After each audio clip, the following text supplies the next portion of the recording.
Bem, meus queridos irmãos, que a paz e o amor de Jesus nos envolvam hoje e sempre. Mais uma vez nos reunimos, para podermos estudar o Espiritismo nas suas inúmeras facetas, inúmeras peculiaridades que nos ajudam a compreender melhor as leis de Deus. E na tarde de hoje a gente tem um grande prazer de receber nosso querido amigo e irmão Germano Guimarães, que ele vem lá de Recife, gentilmente aceitou nosso convite aqui, é um amigo das antigas, a gente conhece ele há muitos anos, desde lá do GEPA, do Grupo Espírita Francisco de Assis, ainda na época da juventude. A gente é jovem ainda, mas naquele tempo era mais jovem. E depois no Esperança, lá no Iburo, e também no Jardim de Maria, onde ele faz parte hoje. Então a gente já tem aí uma amizade de muitos anos. E ele gentilmente aceitou o convite e veio com sua esposa e os filhos, estão aqui todos, sejam todos bem-vindos, é uma alegria de recebê-lo, E vai falar sobre um tema que é muito interessante, que é uma passagem de Jesus, que é a parábola dos talentos, Então vamos ver qual é a abordagem que ele vai trazer para a gente, E o bom é que o Espiritismo nos proporciona essa possibilidade de ter contato com os ensinos de Jesus numa outra perspectiva, numa perspectiva um pouco diferente da que a gente vinha acostumado nas religiões que a gente professou no passado. Não que elas sejam ruins, mas eles nos trazem um novo olhar, um olhar que leva em consideração mais fortemente a sobrevivência da alma após a morte, nos faz compreender um pouco melhor a existência e a atuação de Deus em nossas vidas, mas também entender o processo da reencarnação e tantas outras coisas que o Espiritismo nos traz. E essa possibilidade de a gente conhecer essas parábolas, essas passagens de Jesus, extraindo do texto o espírito da lei, a gente tira o espírito ali para poder compreender um pouco melhor de que forma aquilo atinge nossas vidas e de que forma a gente pode utilizar esse conhecimento para o nosso desenvolvimento espiritual. Porque não deve ter ilusão, pelo menos com o espiritismo a gente já perde essa ilusão, de que a vida se restringe a essa existência material. Aliás, todos nós sabemos que a gente tem que deixar ela, mas muitas vezes a gente vive como se isso aqui fosse a última coisa que existe. A gente aposta todas as fichas na matéria. Mas a matéria ela é importante, é necessária ao espírito, tem a sua função, mas ela não é a essência. Porque nós deixaremos a matéria e voltaremos para o mundo espiritual, onde é a nossa verdadeira casa, nosso verdadeiro lar. Só que a gente tem que se preparar. A vida na Terra é uma escola, é uma oficina onde a gente desenvolve as habilidades que vão nos permitir voltar ao mundo espiritual e sermos mais autônomos. Porque é muito comum quem trabalha nos trabalhos de mediúnico verificar que muitos espíritos que se comunicam, muitas vezes estão perdidos. Há espíritos que se comunicam e não sabem nem que desencarnaram, não sabem nem que morreu o corpo ainda. De tanto que a sua mente está apegada às coisas materiais e nunca teve uma orientação, então ele desencarna e acha que está vivo ainda. Como é que ele acha? Na verdade ele está vivo, mas não mais com o corpo físico, não tem mais. E por que surge essa ilusão? Porque nós temos o chamado perispírito, que é o corpo espiritual. E esse corpo espiritual tem muita semelhança com esse corpo físico da gente, especialmente quando a gente é muito apegado à matéria. Quando a gente vai evoluindo, esse corpo espiritual vai ficando mais sutil, muito sutil. Mas quando a gente está ainda muito ligado à matéria, é praticamente semelhante. Então o espírito fica sem entender, porque vai em casa, quer abraçar as pessoas, não consegue, quer falar com as pessoas não respondem, fica sem entender o que está acontecendo, mas na verdade é porque desencarnou. E nas reuniões mediúnicas é muito curioso isso, porque o dialogador tem que ter muita habilidade, para não dizer com muita ênfase, para não pode chegar, você não percebeu, não, você morreu, aí ele vai morrer de novo de susto, Então vai dizer com calma, você não está notando que tem algo diferente, onde é que você estava antes, qual é a sua última lembrança? Eu estava no hospital, eu sofri um acidente, Depois não notou que ficou diferente, E aí vai trabalhando ele com calma, de repente aparece algum parente, que ele se acalma, mas algum parente que está no mundo espiritual aparece, ele, o que minha avó está fazendo aqui? Mas ela já morreu. Eu disse, pois é, isso diz o que para você? Aí ele mesmo vai tirando as conclusões devagarinho, sem forçar a barra, Tem todo esse carinho que a Casa Espírita tem com os espíritos, inclusive com espíritos obsessores, porque a Casa Espírita bem orientada não trata um obsessor como um inimigo, como um demônio, um perverso, tem que ser tratado com desprezo de forma alguma, é um irmão nosso como outro qualquer. Ele é recebido com o mesmo acolhimento, o mesmo carinho. e vai sendo tratado para que ele fique bem. Né? Às vezes é um trabalho longo, que requer paciência, né? E depende muito daquele que está sendo obsediado. Porque muitas vezes, quando a pessoa que vem à casa espírita está com um problema obsessivo e ela começa a modificar a sua vida se tornando uma pessoa melhor, isso influencia aqueles espíritos que estão perseguindo. Ele vai vendo que aquela pessoa está tentando se modificar, se tornar uma pessoa melhor, e aí isso influencia ela também. Porque a ligação entre os dois é muito forte. Num processo obsessivo, o obsessor também é um obsediado. Porque ficam os dois presos naquele sentimento de ódio, de vingança. Então o dialogador experiente ele vai tentando convencer devagarinho que aquilo não é bom para ele, que ele tem que procurar outros caminhos, e assim vai. É assim que a gente trabalha na casa espírita. E esses conhecimentos todos que a gente recebe é para que a gente um dia possa realmente ser verdadeiramente feliz. E no Livro dos Espíritos, quando Kardec indaga, né, o que seria a felicidade, e aí os Espíritos dizem que a felicidade ela consiste em quê? Do ponto de vista material, seria a posse do necessário. É lógico, eu preciso ter o mínimo necessário para poder viver com dignidade, né, para poder...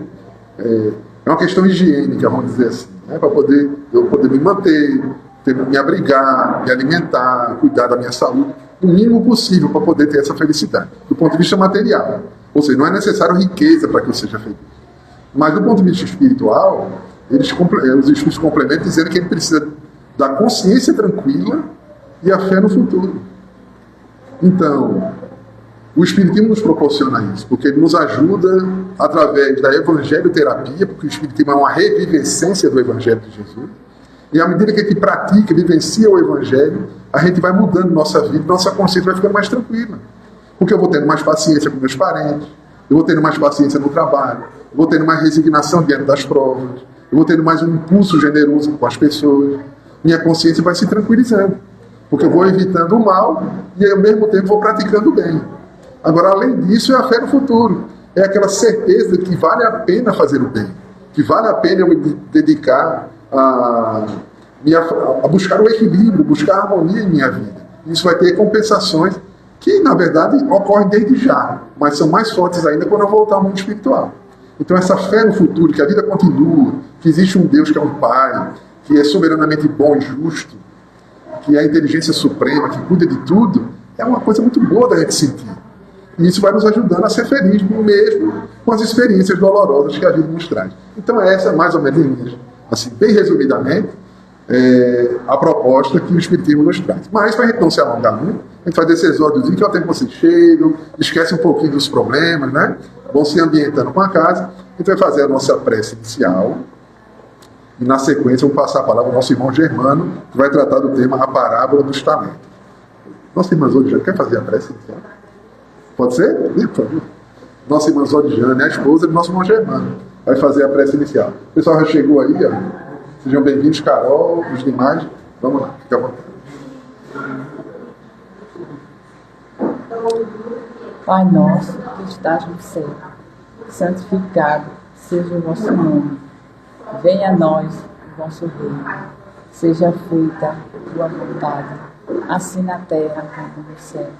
O pão nosso de cada dia que nos dás hoje. Perdoa-nos as nossas ofensas, assim como perdoamos a quem nos tens ofendido. Não deixeis cair em tentação, mas livrai de todo o mal, que possamos começar essa reunião pública com os espíritos amigos que estão presentes. Que assim seja. Muito bem, meus irmãos. Então, com a palavra, nosso irmão Germano Guimarães.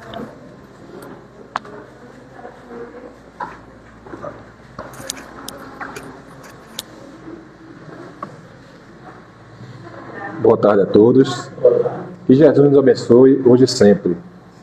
É uma grande satisfação estar aqui. Na outra casa, eu cheguei a vir acompanhando os amigos, né, das casas que o irmão falou, né, tanto do Francisco de Assis, como do Grupo Espírita da Esperança, e o Lar Espírita Jardim de Maria, ao qual eu faço parte, fica na Vila do Sese, no Ibura. Né. E Alain, eu conheço, nós nos conhecemos lá por 95. 95, ele era o professor, né, um dos professores da Juventude Espírita, um dos evangelizadores, né, da nossa Juventude Espírita, e aquela evangelizador que é membro também, né, também é amigo e participa como membro ajudava a tocar as aulas, mas também estava com a gente um período muito importante, que é a juventude, né? A juventude espírita, ela precisa da arte, da cultura, né? E Alain fazia isso com a gente e com outros colegas lá, que até hoje temos boas relações. Então, trazendo um abraço fraterno do Lar Espírita Jardim Maria, na Vila do César, e vamos falar sobre a parábola dos talentos, né? A importância dela, né, para que a gente preste atenção, como a gente pode, tudo que a gente vai escutar, né, numa casa espírita, num ambiente de religião, é muito importante que, em primeiro momento, estejamos com a postura de como trazer isso para a minha vida, né? Como esse ensinamento, como essa palavra, no caso aqui, é a do próprio Jesus, né? Então, o nosso governador da terra, nosso guia e modelo, quando ele fala para a gente, ele só falou coisas importantíssimas, né? Com um caráter filosófico de alta profundidade, que muitas vezes a gente olha, passa e não percebe, né? E vamos tentar, baseado nos estudos, né, da própria doutrina espírita, em esclarecimentos que a gente vai buscar na literatura. Hoje em dia, a facilidade, quem estava falando, mas agora há pouco o irmão Marcos ali, né? Muito conteúdo na internet, YouTube, tem muitas palestras, né? Então, o palestrante é lá de Minas Gerais e a gente consegue absorver o conteúdo, aproveitando o nosso tempo, né? Que às vezes a gente está dedicado a coisas que não tem, né? Que não vão engrandecer muito a gente, mas a passagem, né? De entender as máximas de Jesus Cristo é de grande importância para as nossas vidas. A parábola dos talentos, ela está em Mateus, capítulo 25, né, do versículo 14 ao 30. Ela nos traz, né, como devemos usar os dons que Deus nos dá. Observe que o irmão acabou de falar sobre, né, para a vida material, o necessário, né, para a vida espiritual, né, a consciência tranquila e a fé no futuro. Quando a gente coloca as coisas empilhadas, fica mais fácil de perceber o edifício, né, para construir a nossa jornada. Então, para a gente construir uma jornada, nós temos que fazer uma base em terreno firme, né? Isso é outra passagem de Jesus, né? Sobre a gente colocar as sementes, né, nos diversos tipos de solo, como também construir uma casa, né? O homem prudente que constrói uma casa. Então, isso faz parte. É filosofia, mas a gente pode aplicar ela nos nossos dias, nas nossas relações no trabalho, na família. É sempre bom tentar entender como as coisas se conectam, né? E como elas vão olhando para cima. Então, na camada física, na camada das necessidades físicas, nós temos os nossos instintos e sensações que o corpo físico transmite. Então, nossa essência, nossa alma, nosso eu, né? O espírito, né? Esse corpo é uma ferramenta. Esse corpo, ele tem processos, um ciclo, né, que ele vai exercitar desde o nascimento, na verdade, desde a concepção, né? Então, o corpo se construir, ele começa, e quando a gente vai olhar para a nossa jornada espiritual, de antes da concepção. E quando vai olhar para a jornada verdadeira, né, é desde que Deus nos deu a vida.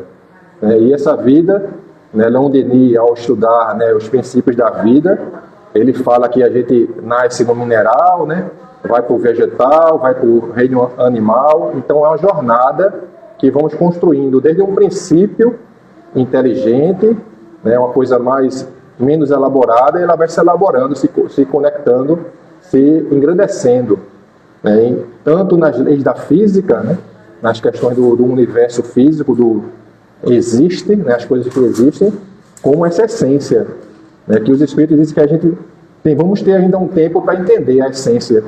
Quando eu digo que o Espírito é uma chama, é uma fagulha, a gente ainda não sabe definir, porque a gente tem necessidades materiais, né, de dimensionar, né, qual é a profundidade, qual a largura, qual a altura.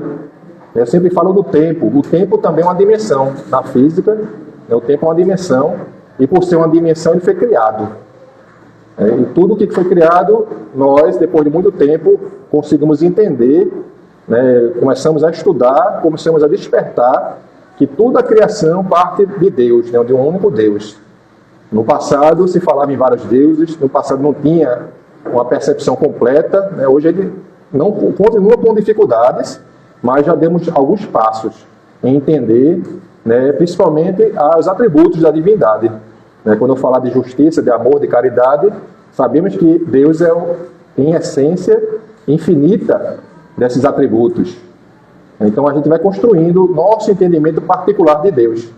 Tem pessoas que duvidam, tem pessoas que têm uma fé ainda vagalume, né, que acende e apaga, mas a gente começa, né, com esforço a entender alguns elementos que constituem essa inteligência suprema e causa primária de todas as coisas, o nosso Deus.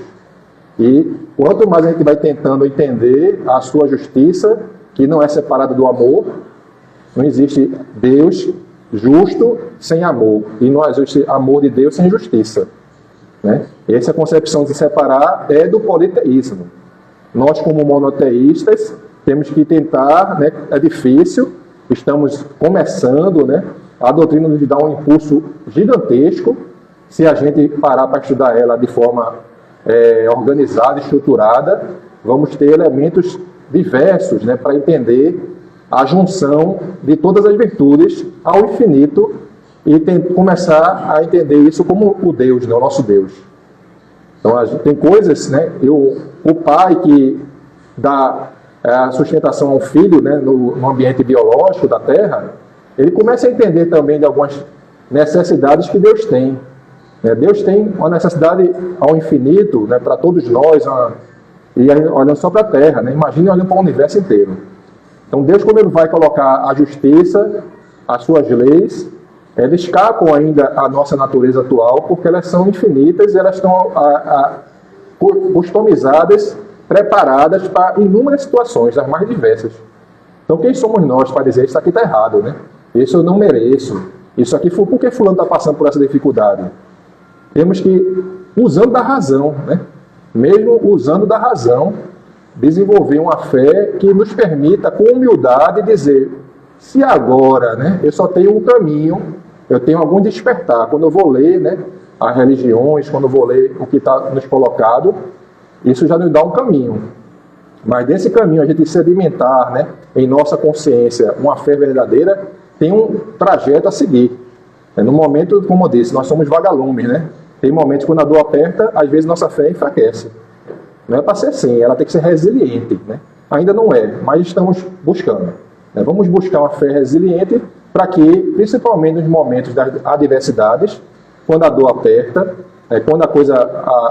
A gente às vezes deixa, quando está tudo calmo, né, quando aquela maré está mansa, a gente vai... Muitas pessoas escolhem o caminho fácil, né? O caminho das coisas fáceis da vida, e aí se perde. Nesses momentos, na verdade, que a gente deve estar buscando se aprofundar mais, né, na nossa fé, desenvolvê-la para estarmos preparados, como aquela fábula, né, da cigarra e das formigas. A cigarra no verão ficava lá cantando, né, e não parava para trabalhar, para suar. E as formigas sempre trabalhando, se preparando para os invernos. Essa fábula revela a gente muita coisa importante, né? Os invernos da vida, eles vão acontecer. A gente tem que estar preparado. E só com coisas materiais que vai nos sustentar. Pode ver, né, pessoas com grande acesso a coisas materiais caírem, né, em depressões, caírem em doenças que não tem como comprar, né, a cura. E se ela não tiver uma fé forte, ela vai ter bastante dificuldade. Se ela tivesse uma fé forte, ela ia passar pelas mesmas atribulações. Por isso que às vezes você vê duas pessoas passando pelas mesmas atribulações, uma está mais forte e a outra está mais fraca. E aí é pessoal intransferível construir essa fé, aproveitar o verão, né, para que quando venha o inverno da vida a gente esteja forte. Então vamos para a parábola dos talentos, que vai falar de dons, né, porque quando a gente lê só lendo, né, sem se aprofundar em olhar essas camadas, ela se aplica à camada física, ela se aplica à camada social das relações humanas, ela se aplica às camadas espirituais. Ela se aplica a tudo, né? Quando eu olho só para a física, eu vou pensar só na parte boa, né? Aquele cidadão, né, que ainda muitos na nossa sociedade esperam que o céu seja a harpa, a nuvenzinha, né, e o descanso eterno, né? Ela fala, descansa, né? Descansa. Vamos entender, né, ao final que, na verdade, né, o que Deus planejou para nós é trabalho. Né? É trabalho, é cooperação, é amar ao próximo como a si mesmo, não acontece na nuvenzinha parado, né? Para amar ao próximo como a si mesmo é trabalho, é dedicação, é transformação de valores ainda pequenos, né? Das nossas mazelas espirituais, das nossas falhas, em virtudes, né? É domar as nossas más inclinações. Esse é o grande esforço que a gente tem que fazer em cima de todos os outros, é domar as nossas más inclinações. E para isso eu tenho que saber o que é mal, né? O que é que faz mal, quando eu estou pisando no calo do outro e quando eu estou pisando no meu calo também. Para a gente também não cair em processo de autoflagelo. Porque a cada dia já tem seu mal. Seu mal no sentido que a gente planejou, a gente executou, né, situações ao longo da nossa jornada que nossos dias vão se passando e a gente tem as situações que vão acontecendo. Se eu vou ainda criar situações extras, né, a gente vai chamar de autoflagelo. É a pessoa que bota o milho para fazer a oração em cima do milho, né? Não precisa, Deus já colocou o necessário, né? Ele já colocou aquele jugo nos nossos ombros, né? Da medida do tamanho que a gente precisa. Então a gente vamos trabalhar no que está colocado, né? No que a vida nos coloca, as situações que vão aparecendo, e vamos ser cada vez mais conscientes, para que as nossas escolhas tragam a gente propósito, né? A dedicação em coisas cada vez mais enobrecidas. Então os talentos, a palavra talento, né, ela já nos dá uma indicação do que vai ser falado, né? Ela, no dicionário você vai encontrar falando de talento como aptidão, dom, habilidade, capacidade, geralmente inata, né, uma coisa que você tinha... O entendimento comum não sabe explicar, né, o que é realmente uma capacidade inata, né?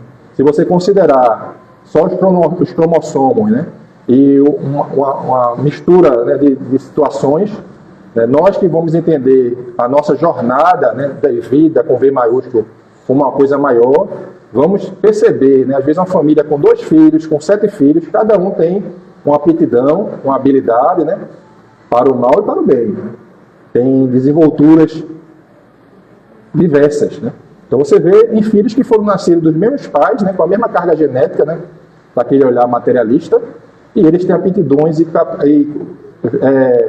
sentimentos, têm forma de agir, forma de tratar os outros totalmente diversas.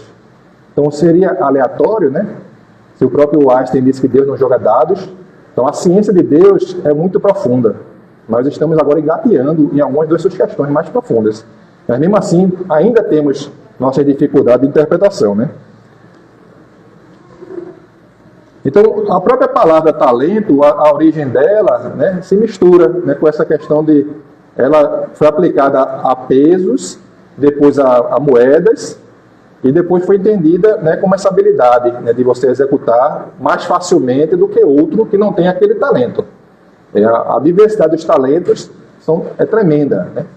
Aí, às vezes, a gente saber, né, se estudar para aplicar melhor, onde eu já tenho um capital, né, moral, intelectual ou físico, então é muito mais difícil para a pessoa que não tem desenvoltura, né, coordenação motora, algumas habilidades que o corpo ele vai nos colocando e se transforma, né, às vezes está naquela interface da nossa habilidades de ser humano, né, de se relacionar socialmente.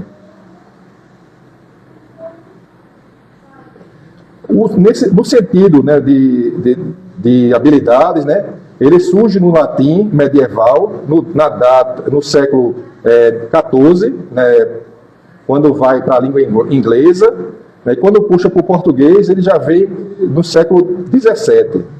Né. Além disso, talento era uma medida de peso e uma vultuosa medida monetária. Só para a gente contextualizar, para a gente, quando lê, a gente está entendendo, né, melhor, né, tentar puxar mais de nós o que é que Jesus queria nos trazer, né? Quando ele fala vultuosa medida monetária, há quem diga que ele tem a ver com um valor próximo de 15 anos de trabalho, né? Ele tem aquela moeda, o dracma, e tem outra moeda. São 2 moedas que simbolizam, uma na parte grega e uma na parte do judaísmo, né? O trabalho de um dia de uma pessoa. Agora, o talento, tem quem diga que ele é 15 anos e tem quem diga que ele é 20 anos. De uma forma ou de outra, é um valor grande E quando você for olhar lá, ele vai falar 5, 2 e 1. Aí 5, 2 e 1, a gente deixa passar despercebido o peso. Porque, veja, você recebeu um dinheiro, né, que é 15 anos do seu trabalho, o número 1, né? Quando multiplicar por 5, então a gente tem que, ao perceber isso, a gente vê o peso que foi colocado na mão daquelas pessoas. Né? Então, vamos dizer, os 15 anos, né, daria um salário mínimo, né, tentando puxar para o real, né, atual, é uma conta que vai dar uns 200 mil reais. Um talento. Só para a gente ter uma noção que não é uma moeda, né? Apesar de, na época, ele era uma moeda de prata, né? Usada prata para ele, mas ele negociava-se equivalente a 15 a 20 anos de trabalho.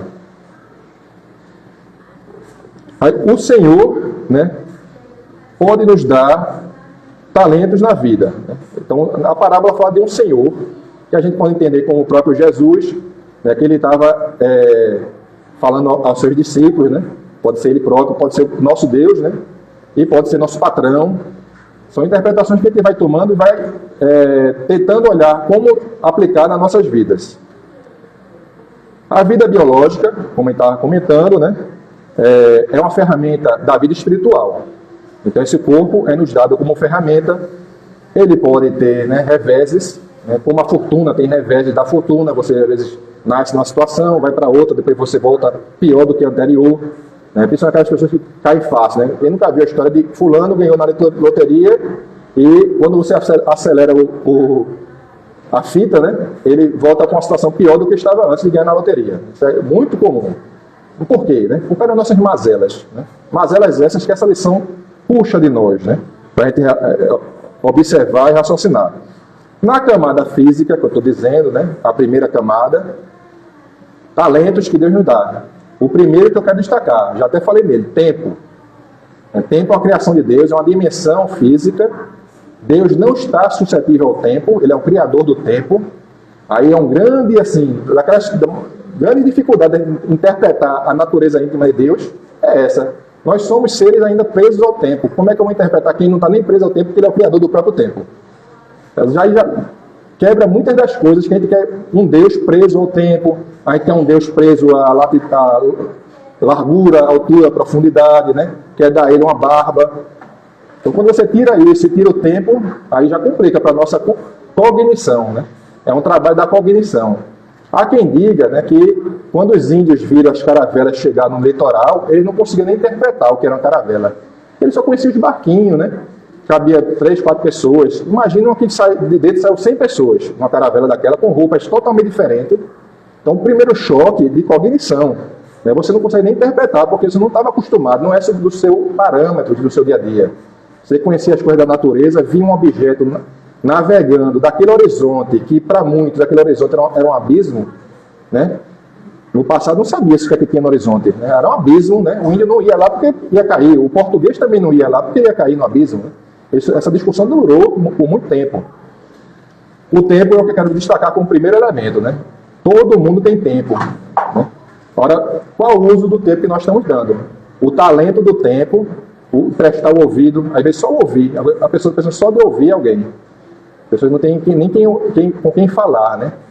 E aí todo mundo, por mais difícil que seja outras coisas, outros talentos na vida, o talento do tempo, né? E a gente que entende de vida espiritual não se preocupa também com a desencarnação, né? A gente já sabe que é outras tarefas, outras coisas que a gente vai continuar. É uma jornada, é uma continuidade, né? Existe uma continuidade. E o tempo Deus já nos deu para tanto a situação de estar do lado de cá como estar do lado de lá. Nós estamos com esse talento do tempo. E no corpo, né? O ar, a água, os alimentos, a saúde física. Lembra das camadas? Quando eu falar saúde física, a gente tem que também pensar saúde mental, né? Saúde espiritual. Tem pessoas que têm saúde física, saúde mental, mas a saúde espiritual está com alguns problemas. A gente chama de processos obsessivos. É saúde também, né? Para o ser humano comum, ele esquece que ele acha que saúde é só o sangue correndo, né? É só a fome, né? Você tá com uma doença, né? Mas temos que olhar sempre dessa forma mais ampla, né? Para poder interpretar melhor as lições do Cristo. A beleza física, né? Ela é um desafio para alguns, né? A beleza física, a sociedade, a regra da sociedade, ela usa muito da beleza física.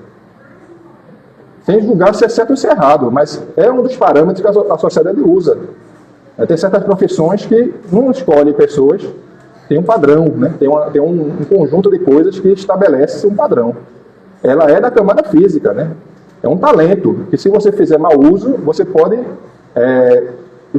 estragar sua vida inteira, né? Você pode entrar por caminhos, por conta da beleza, seja ela para cima ou para baixo, em excesso ou em falta, você pode direcionar sua vida, né, de forma equivocada, por uma questão exterior, né, por uma questão da camada física. Ela não representa seu espírito, né?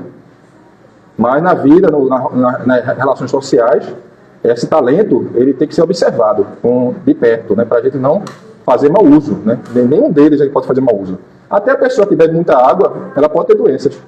Se a pessoa ficar agora ofegante e não parar, não acalmar, ela vai ter hiperventilação. Tem umas coisas que o cérebro reclama. A falta e o excesso. Tudo tem um equilíbrio, né? Muita água faz mal, pouca água faz mal. Muito ar faz mal, pouco ar faz mal. Então essas coisas, tudo tem que se buscar um equilíbrio dessas coisas. Talentos. A pessoa que tem a voz, né? Pessoas, às vezes, tem problema de falta a voz, falta a audição, falta a visão, né? Cegos de nascença. Então a gente que tem, às vezes não sabe valorizar, né? Só valoriza quando desliga a luz do quarto e precisa pegar uma coisa perto, né? E percebe como é difícil, né? A falta da camada física, porque da camada espiritual é outra coisa, né? A pessoa que de repente veio ou vai estar, né? Quem não sabe, né? Galileu Galilei, porque usava muito o telescópio, terminou prejudicando a sua visão e ficou em prisão domiciliar depois do processo lá, né? E ficou cego na prisão domiciliar. Então, algumas coisas ninguém pode dizer que dessa água não beberei, né? Algumas coisas dessa podem nos faltar. Né? Podem vir os invernos em qualquer coisa da camada física, social, espiritual. Tato, visão, olfato, né? Então, na camada socioeconômica, né? Então, eu vou reencarnar, né? Nós estudamos no Espiritismo essa engrenagem sofisticadíssima. Não é fácil, não. A gente precisa, às vezes, consumir muita literatura para desvendar, né, um pouco dessa engrenagem. Porque, como a gente tem uma cultura da lei de Taleão, olho por olho, dente por dente, a gente quer interpretar, tudo vai ser dessa forma. Porque você vai querer se vingar, você vai querer fazer o papel de Deus. Né? Você vai querer.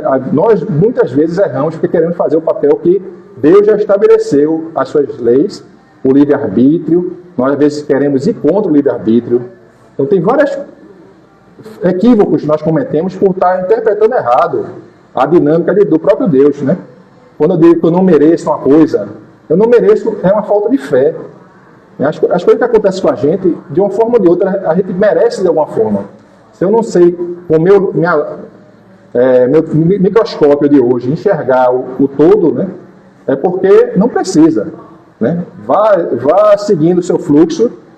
O trabalho já está dito, né? Amar ao próximo como a si mesmo, que significa domar as más inclinações, perdoar, amar os inimigos, tudo isso está dito. Aí eu quero interferir nisso aí. Não, está errado, eu quero fazer diferente. Isso é uma invigilância nossa, é um orgulho nosso, né? Temos que ser humildes, entendeu? Se eu não sei agora por que eu estou passando por isso, eu respeito, né, as leis do universo e vou me esforçar para aprender a passar. Mas, né, a gente quer tirar isso da frente da gente, né, quer afastar e sem saber aprender, né, a se desenvolver espiritualmente. Então, o local que eu vou precisar reencarnar faz diferença. A pessoa pode reencarnar no meio de uma guerra, pode reencarnar num país pacífico, pode reencarnar num país que tem a parte econômica bem resolvida.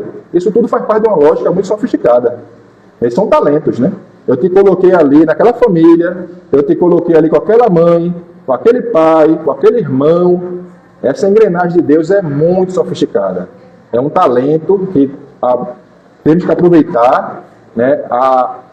O organismo celular, que começa com a família, aí depois vem a família maior, né, que são os primos, os avós, com quem você casa, aí você adquire outra família, né? E aí as relações sociais como um todo, trabalho, escola, vizinhança, comunidade religiosa, tudo isso são talentos. Se eu estou aqui, tem algo que eu preciso, né? Tem algo que vai me fazer desenvolver. Tem países que têm uma empregabilidade melhor, né? Tem países que não, que você vai ter que, ou épocas do mundo, né? Até a época, né, quem reencarnou, né, no Egito, na época da escravidão, como escravo, era uma situação, né? Tinha um conjunto de talentos ali que ele podia despertar, né? Já quem reencarnou como faraó, dentro do berço do faraó, tinha outras coisas, né? Então Deus é infinito, né? A gente, por mais que a gente tente, a gente ainda vai precisar de muitos elementos espirituais, de sensibilidade para entender essa engrenagem. Então você vê acesso a bens de consumo, as questões da logística, né? Tem pessoas que pegam 4 horas de ônibus por dia, né? Outras não, trabalham perto de casa. Então tudo isso são talentos, né, que se a gente souber aproveitar, a gente vai fazer um bom uso ou um mau uso. Eu vou ser aquele que reclama ou aquele que multiplica. Estabilidade econômica, clima, né? Você pode nascer num clima bem extremo, né? Tem lugares que vão do muito frio ao muito quente. Tem lugares que é neve por muita parte do ano, né? Tem lugares que não tem iluminação. Então o clima muda daquela perspectiva. Se fosse uma encarnação só, aí fica difícil. Até me falta argumentos. Mas com a reencarnação ajuda bastante. A diversidade das aptidões, a diversidade das situações, estão todas dentro de uma lógica, de uma jornada, né, muito bem desenhada, que vai dar certo, né? Por mais que a gente se atrase e por mais que a gente estanque, né, mas a gente vai dar certo, né? Estabilidade jurídica e social também são outros aspectos, né, da nossa camada socioeconômica. Na camada espiritual, eu posso nascer num país que só tem aquela religião. Tem países que você só pode adotar uma religião que é a religião que manda no país, inclusive, né?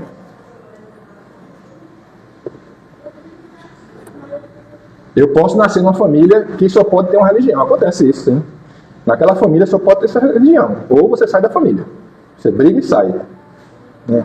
Então, essa habilidade também de você poder, né, escolher, sintonizar com um conjunto de parâmetros que a religião forma, né, no campo da filosofia, do bem-estar social, faz diferença, né, na sua encarnação. Então, na camada espiritual, nós temos essa questão da própria religião em si, né?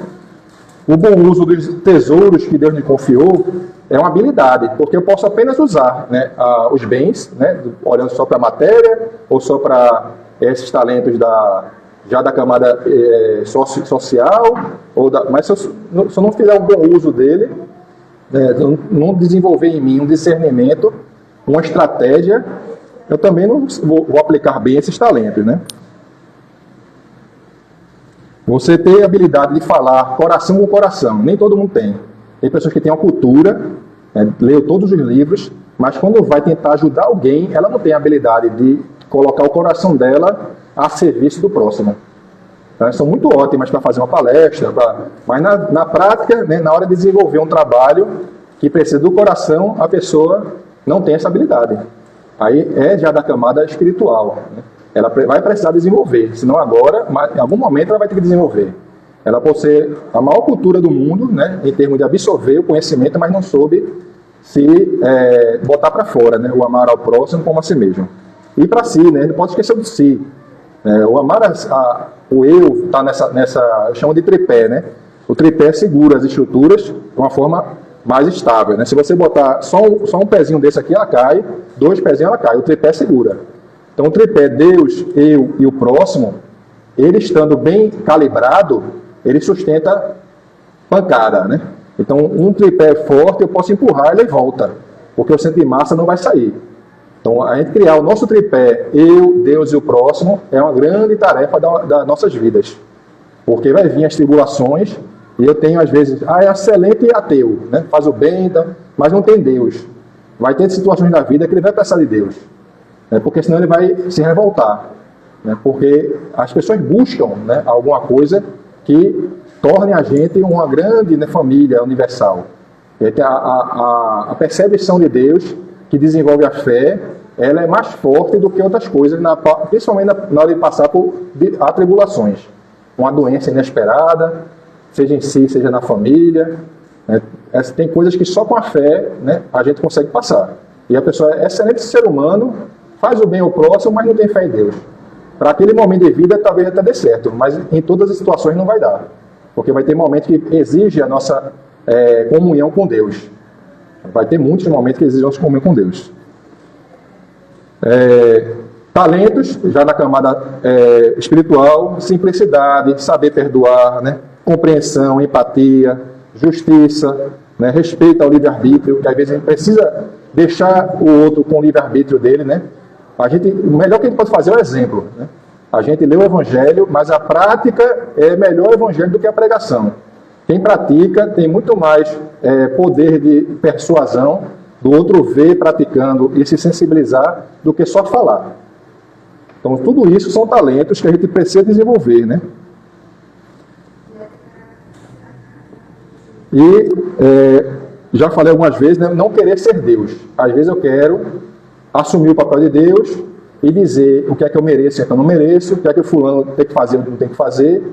A gente tem que dar o exemplo, tem que ensinar. Agora tem um momento, enquanto é pai, mãe, né, a natureza criou essa lógica, né? Tem até certa idade, a gente tem uma obrigação, vai ter, mas tem um momento que a expressão do que a pessoa já quer exercer, né, tem que ser respeitada.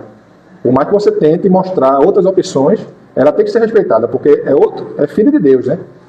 Biologicamente ele esteve com a gente cuidou, amparou, né, até a idade que a gente conseguir, né, mas se tem um momento que ele tem o livre-arbítrio e a gente não pode atropelar o estatuto que o próprio Deus estabeleceu. Então é muito delicado, isso não é fácil não é difícil. É muito difícil, né? Como a gente também ter saber usar bem o que se chamou lei de Talião. É muito difícil, porque a gente ainda quer, né, que as coisas sejam se ensinam ou não, né, de uma forma nesse sentido de reparar, né, o que a gente chama de erro, do que a gente chama de pecado, né? A gente tem muito ainda essa cultura do pecado, né, de uma forma que não olha para a lei do amor, né? A lei do amor, ela consegue nos colocar em equilíbrio, né, e transmitir ao próximo o que for de melhor na gente. E as pessoas vão aproveitar da melhor forma também, né, dentro do livre-arbítrio delas. Então, respeitar a lei de Deus é importante. Para resumir a história, né, do que está na Bíblia, né, o homem, o Senhor, né, vai viajar para um lugar distante, né, estrangeiro, e chama seus servos, chama 3 servos. Né? Ele entrega seus bens aos servos, dando a cada um, isso é importante, a cada um segundo a sua capacidade.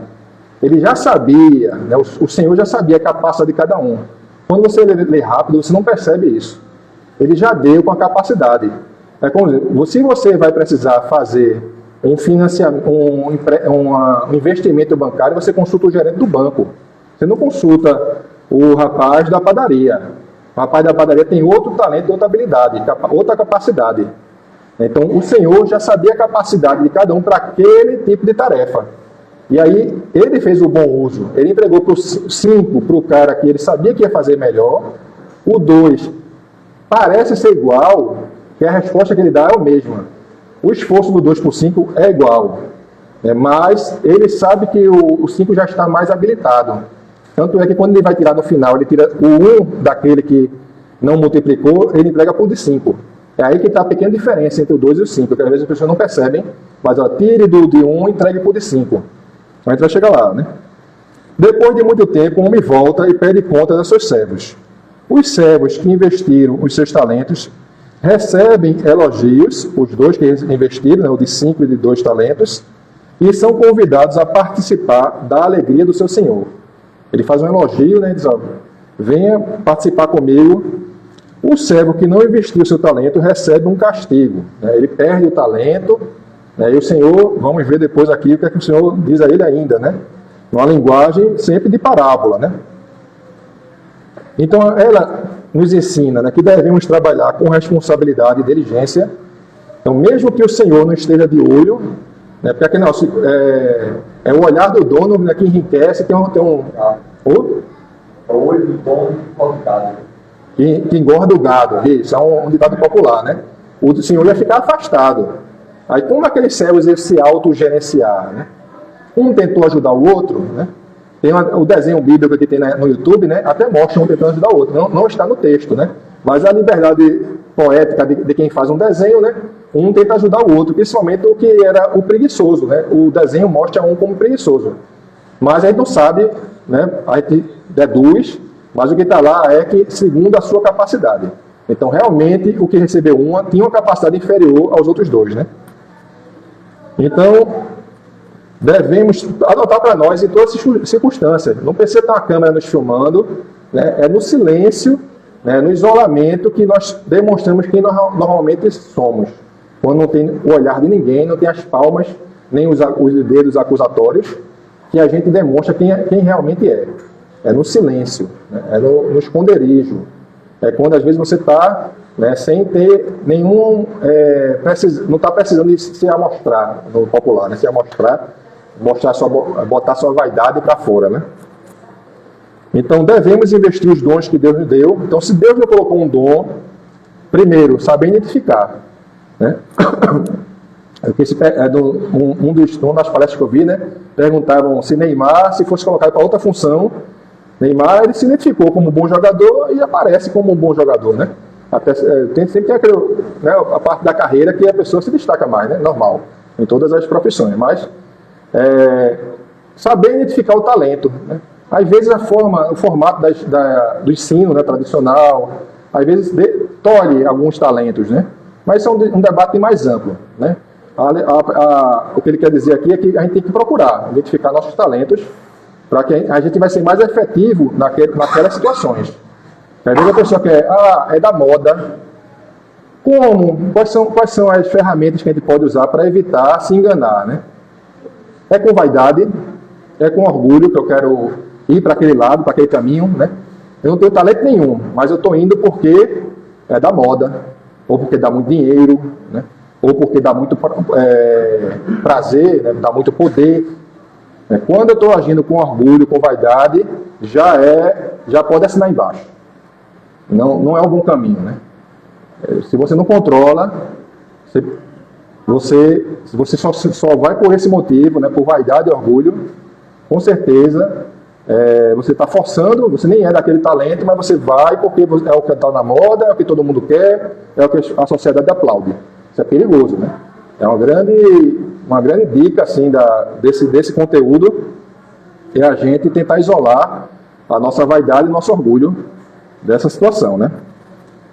Ele ensina que devemos assumir riscos pelas causas do reino de Deus, né? Pelas causas nobres. Então, quer dizer, como eu acabei de falar, né? Tirando a vaidade, tirando o orgulho, a inveja. A gente é muito movido às vezes por essas coisas, né? O egoísmo. Quando eu estou focado, né, em colocar, como diz na oração, né, colocar Deus acima de todas as coisas, o mandamento, né, aí colocar Deus acima de todas as coisas.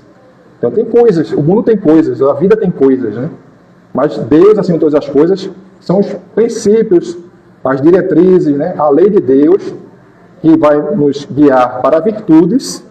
Quando eu exercer virtudes mais do que meus vícios, né, eu vou estar correndo riscos, mas eu estou fazendo em nome de Deus, né? Então Jesus não veio prometer, ele foi crucificado, né? Ele foi assassinado. Então para o mundo, para o reino do mundo, não foi legal, né, o que aconteceu com ele. Mas para o reino de Deus, ele colocou o reino de Deus acima de todas as coisas, né? Agora o mundo, né, as coisas do mundo, você vai sacrificar algumas coisas do mundo, né, para poder estar equilibrado aí com as leis de Deus. Devemos desenvolver as nossas competências para o reino de Deus. Então, tanto assumir riscos, porque o de um não fez nada, porque ele não quis assumir risco. Teve o medo, ele assume que tinha medo, por conta do que ele deduzia do Senhor, né? A gente pode até avaliar isso aí, se ele estava fazendo um julgamento equivocado. Então, riscos e competências. Vai assumir riscos, mas você vai desenvolver, você tem que buscar desenvolver suas competências. Então não eu tenho um talento, mas eu tenho que buscar desenvolver, né?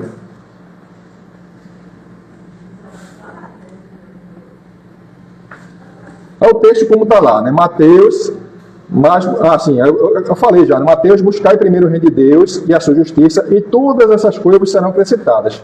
Essas coisas, Deus prometeu acrescentar, quando a gente está fazendo a coisa certa, né, as coisas do mundo vão vir naturalmente, sem precisar da gente forçar o caminho, né, porque a pessoa fica só vidrada em desenvolver seu lado material. Né, mas se a gente buscar desenvolver o lado espiritual, as ferramentas vão aparecendo. Se tiver no nosso planejamento encarnatório, também olhando com uma visão mais ampla, né? A gente quer forçar a barra porque a gente quer agora uma coisa que a gente vai colher lá na frente, né?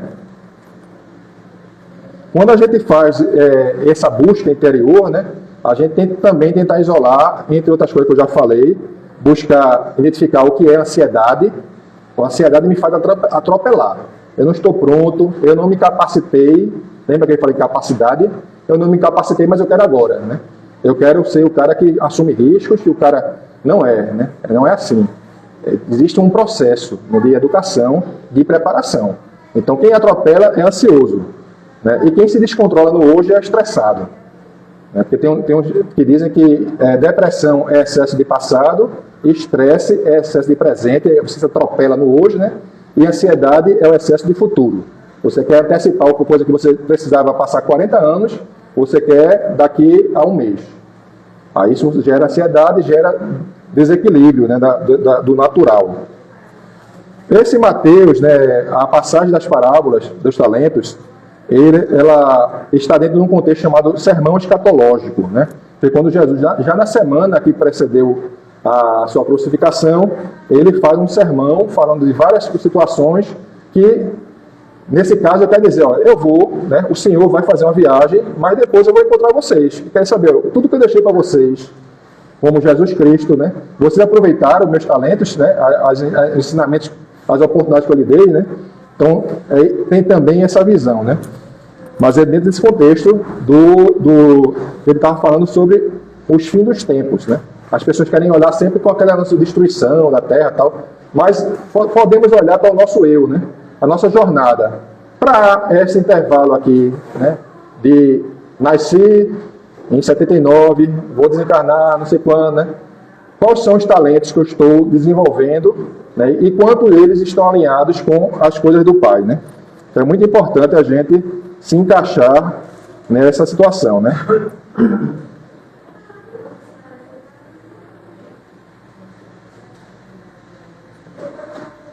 Vamos avançar essa parte aqui, que é o do 24, né?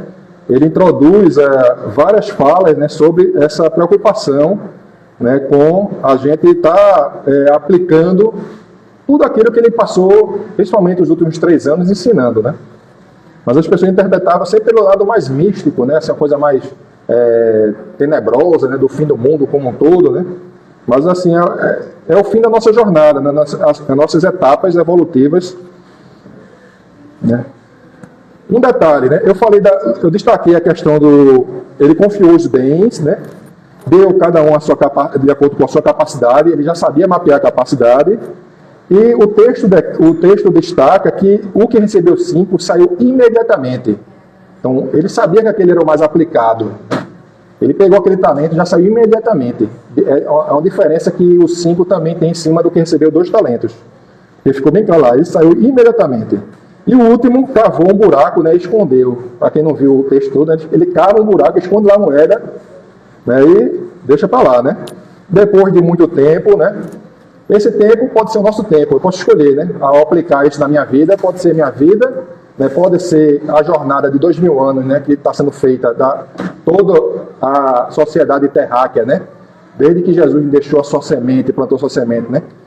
Pode ser visto também dessa forma, né? 2000 anos de jornada, né? A resposta que o Senhor dá também é interessante. Muito bem, servo bom e fiel. Você foi fiel no pouco e eu o porei sobre muito. Venha e participe da alegria do seu Senhor. Eu queria destacar você foi fiel no pouco e o porei sobre muito. Isso é importante. Se você ler rapidamente, qual é o nosso mais confortável, né? Eu tenho um carro, depois eu vou ganhar 3 carros, né? Eu não tenho fazenda, eu vou ganhar fazenda, né? O pouco e o muito, a gente quer sempre olhar pelo lado estritamente imaterial, né? Você foi fiel no pouco, então eu vou me esforçar, porque Deus vai me dar muito, né? Muitos vantagens materiais. Mas vejam, né? Dá para aplicar, né, na camada física, mas vamos também aplicar na camada socioeconômica e vamos aqui, já que está falando, olhar mais para o espiritual, né? O que é ser fiel no pouco e no mundo do ponto de vista espiritual? É trabalhar no bem, né? É amar ao próximo, é desenvolver tarefas da caridade. Então, quando a pessoa é fiel no pouco, Deus vai colocar sobre muito, não é muito de arpinha e nuvenzinha, não. Então, todo mundo sonha com ir para um céu de harpas e nuvem, né? E fica lá em louvores, né? É trabalho, né? A doutrina espírita vem dizer, vem olhar para essa situação aí da harpa e da nuvem e dizer, olha, é trabalho. Você foi fiel no pouco, você foi fiel no trabalho de Deus. Qual o trabalho de Deus? Qual foi o trabalho que Jesus, seu filho, né, nos deixou, né? Não foi fácil, não. São trabalhos difíceis, né? Qual foi o trabalho da igreja primitiva, do cristianismo lá em Roma? Né? Foi um trabalho difícil, né? De Paulo de Tarso, de Inácio de Antioquia, né? Todos eles fizeram trabalhos difíceis demais, né? Grandiosos, mas é no pouco, né? É no pouco. A gente às vezes quer abraçar logo o muito. Lembra do ocioso? A gente quer abraçar logo o muito, né? Quer pegar logo uma obra. Ah, eu posso começar com 10 crianças. Não, eu vou começar com 300 crianças. Ah, eu posso começar nessa rua aqui fazendo um trabalho. Não, eu quero pegar o bairro todo. É isso que Jesus está falando. O trabalho que você faz começa assim, uma casinha pequena, né? Lá o nosso também, o irmão Gilberto, né, sabe muito bem. Ela acompanhou, né, acompanhou bastante a criação da instituição que hoje participo, né? Então, o irmão Gilberto, Alain, o Alisson, amigo nosso também, tem vários trabalhos assim que parecem pouco, mas estamos, né, todos nós que participamos também, né, os amigos, né, participando de umas sementezinhas que está nos educando. Né? Se a gente consegue aqui, com 20 pessoas, fazer um bom trabalho, não vai para a nuvem, para a arpinha, não. Né? Depois vai ser um trabalho com 200 pessoas. Depois vai ser um trabalho com uma nação, né, com um país. Depois vai ser um trabalho... Isso é uma escala, né? E o tempo, eu não sei, né? Qual o tempo que eu vou levar para isso, né? Qual o tempo que a Alain vai levar, que nós vamos levar, minha família, né? Cada um vai ter um tempo, cada um tem uma jornada, e aí o esforço, né, sem ansiedade, né, controlando, né? É difícil você ter sem ansiedade, sem estresse e sem depressões, né? A vida vai ter, às vezes, momentos que pesa, né? O peso da vida pesa. É redundante, mas é isso que eu quero dizer, né? Então, nós temos que tentar controlar, né, esses impulsos, né, da ansiedade, do estresse, da depressão, controlar, deixar em patamares aceitáveis, né? Até porque se elas existem, elas fazem parte, né? Tem reações do corpo físico que fazem parte. Para eu correr de um animal que está dentro de mim, chega uma carga de adrenalina que ajuda a correr, né? Depois você cansa, tudo dói no final, mas tem coisas que é saber o controle, né? Saber a dose certa. É domar. Quando o Kardec diz que é domar as nossas más inclinações, ele não disse portar. Né? Portar, ele fez domar. Ele se preocupou, são pequenos detalhes, por isso que é bom ler, né? Eu sempre digo, olha, a gente deu uma pincelada aqui na parábola, mas leiam a parábola, peguem essas palavras aí, capacidade, né, imediatamente, né? A hora que ele tira da moeda do de 1 e dá para o de 5, leiam e reflitam. Vão no Evangelho que vai ter também os complementos dos Espíritos Superiores. E a palestra, na verdade, é uma orientação, é um guia, né? Nós temos que ter nossos estudos em casa, nós temos que levar para dentro de nós e perguntar o que é que disso tudo vai servir para a minha vida, em que momento na escola que eu trabalho, na indústria que eu trabalho, né? Na padaria, em qualquer lugar, né? Na vizinhança. O que essa lição dos talentos tem a me ensinar? O quanto eu sou imediatamente, ou o quanto eu sou o preguiçoso da história, ou o quanto eu reclamo do Senhor, né? O outro reclamou, ele fez acusações sérias, né? O Senhor até repete, mas às vezes ele repete porque queria falar na mesma linguagem do outro cidadão. Ele faz acusações que talvez não sejam justas, né? Ou talvez para aquele tipo de pessoa, para aquele tipo de mentalidade, que Deus usou muito isso, né? Deus, quando falou na época de Moisés, ele tinha que usar da cognição, lembra da cognição? Aquele povo tinha uma cognição diferente, né? Graças a Deus que esperamos que depois de 6.000 anos ele tenha melhorado, né? A gente espera, né? Mas às vezes não é verdade, a gente só acha. Né? Qual o passinho que a gente deu, né? São processos lentos, realmente. Eles demandam um esforço, né? E demandam um trabalho, suor. Né? Quem ficar prometendo descansar, né? A preguiça já é um vício, né? A preguiça é um mal, né? Que afeta muita gente, né? Ela nos afeta, não tem que escape da preguiça, tem aquele momentinho, a gente precisa de um descansozinho, né? É natural, é uma parte dela, vejam, uma parte da ansiedade para a nossa situação, que a gente não vai virar anjo de dia para noite. Tem que olhar, se encaixar na história, né? Eu estou numa fase que eu não vou virar anjo, né? Eu tenho que fazer o melhor uso. Temos ansiedade? Temos, mas vamos controlar, não vamos deixar ela ser patológica, não vamos deixar ela travar a gente numa cama, não vamos fazer ela, a gente tratar mal o familiar, né? Tratar mal o vizinho, o colega de trabalho, colocar essas coisas, estresse, depressão, medo, né? Ele fala muito do medo, né? O senhor aqui fala, por conta do risco, né? Ele alegou que tinha risco. Eu sei que o senhor é severo, então não vou arriscar. Eu tive medo, né? Então o medo travou o rapaz, mas não foi só medo, pode ter sido a soma, né? A gente não é politeísta, né? A gente é uma pessoa só. A nossa essência não é politeísta, nós somos um espírito, né? E é sempre uma sopa, é um pouquinho de cada dessas coisas, é o medo, a ansiedade, a preguiça, um pouquinho de cada coisa fez o servo inútil, o Senhor se chama até de inútil, né? Ele teve que revidar numa linguagem que ele saberia sentir o peso, né? A questão de passar a mão, coitadinho, né? Temos que ter cuidado, né? Deus sabe o fardo, né, que a gente tem que carregar, mas Ele não trata a gente como coitadinho. Ele quer que a gente se desenvolva, Ele quer que a gente busque, né? Agora, tem a subsistência, aquela necessidade mais imediata, né, a fome é uma coisa terrível, né? Mas você tem que criar mecanismos, como Deus faz. Ele cria mecanismos para a gente sair. Ele não quer um umbral cheio, nem quer fechar os umbrais. Às vezes o coitadinho, vamos fechar um umbral, vamos botar todo mundo para fazer uma grande aqui sociedade e tal, né? Não é assim, né? O umbral existe, né? Na interpretação anterior era o inferno, mas ele tem processos ali que as pessoas precisam passar para elas se esclarecerem, né? Despertarem.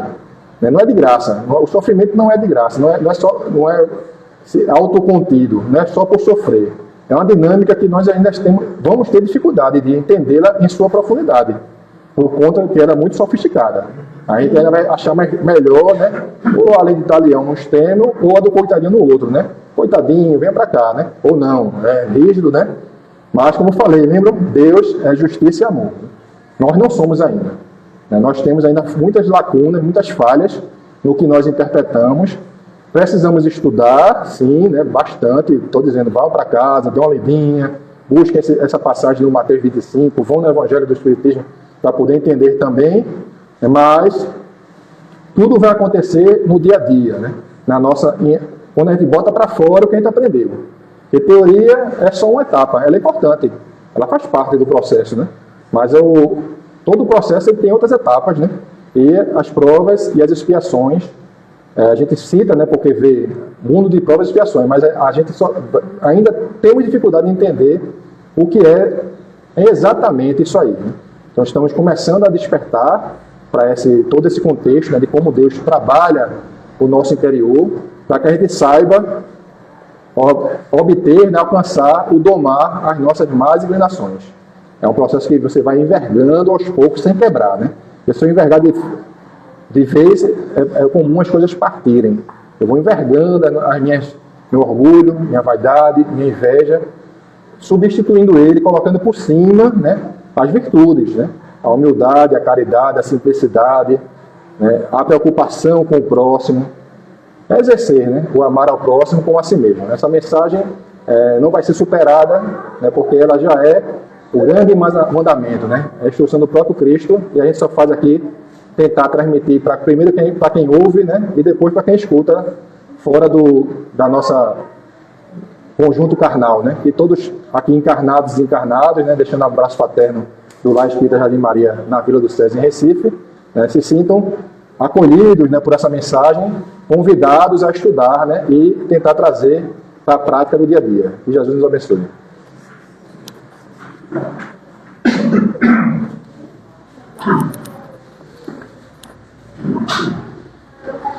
Muito bem, meus amigos, né? Então, tivemos aí essa reflexão muito interessante sobre os talentos, que possamos aí pensar que uso estamos fazendo dos nossos talentos, né? E que possamos cada vez mais aproveitar bem as oportunidades, as situações que a vida nos traz. Agradecendo a quem nos acompanhou também pela aí pela rede social, e vamos dar alguns avisos, tá certo? Ó, nós temos um estudo do Evangelho de Marcos, aproveitando o olhar de Emmanuel, tá certo? Então ele é feito quinzenalmente. Hoje não teremos, mas domingo que vem a gente tem. Ele ocorre após o passe. Quem quiser tomar o passe, aproveitando, pode aguardar sentadinho que a gente vai chamando aos poucos, tá? Não precisa levantar, não. Fica sentado na cadeira, aos poucos a gente vai chamando. Gostaria de agradecer o pessoal que está ajudando muito com as doações para o bazar. Teve bastante doação. O terceiro bazar que a gente vai realizar vai ser no dia 22 de fevereiro. Vai ser aqui mesmo, no centro. A gente está alternando. A gente faz um aqui no centro e o outro a gente faz lá na Associação de Moradores da Boa Vista. A gente está alternando um lá e um cá. O que a gente faz aqui, a gente procura atender mais as mães que são assistidas pelo nosso projeto Aninhando Mães, tá certo? Então, obrigado aos que ajudaram, que continue sempre que possível ajudando, que esse trabalho, toda a renda é revertida para esses trabalhos sociais que a gente desenvolve. Vamos então fazer a nossa prece. Sim, quem quiser colocar o nome, o seu ou de algum parente para a nossa reunião de vibração, nós temos o livro ali fora, tá certo? Está na mesinha. Qualquer coisa fala com o nosso Montacito, levanta a mão aí, tá assim. E ele orienta aí como preencher. E as reuniões são nas quartas-feiras, às 8 horas da noite, tá bom? Então vamos fazer agora a nossa prece final. Vou chamar nosso irmão Ayrton, por gentileza, vai fazer a prece.